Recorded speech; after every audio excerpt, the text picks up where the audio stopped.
আজকে তোমাদের সাথে শেয়ার করব আমার ওয়েট লস জার্নিতে আমি সারাদিনে কি খাচ্ছি। তো দিনের শুরুতেই গরম জলের সাথে মেথি, দারচিনি, মৌরি ফুটিয়ে খেয়েছিলাম।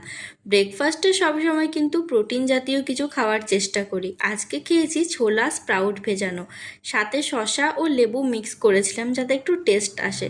তারপর 11টার দিকে খেয়েছিলাম একটা পেয়ারা। প্রতিদিন কিন্তু সিজনাল কোনো একটা ফল খাওয়ার চেষ্টা করি। লাঞ্চ কিন্তু ছিল একদম সিম্পল, চাল কুমড়োর ডাল, ভাত, কাঁকরোল ভাজা, সাথে কিন্তু স্যালাড। একদমই আলু বা অন্য কিছু বেশি তেল মশলা খাইনি। তারপর একটা খেজুর খেয়েছিলাম। আর শুধু খেলেই হবে না, তো 4টা থেকে 5টা পর্যন্ত পুরো এক্সারসাইজ করেছিলাম। প্রথম প্রথম কিন্তু এরকম এক্সারসাইজ করা, ডায়েট কন্ট্রোল করা আমার পক্ষে খুবই কষ্টের মনে হচ্ছে, বাট জানি আস্তে আস্তে হয়তো এটাই অভ্যেস হয়ে যাবে।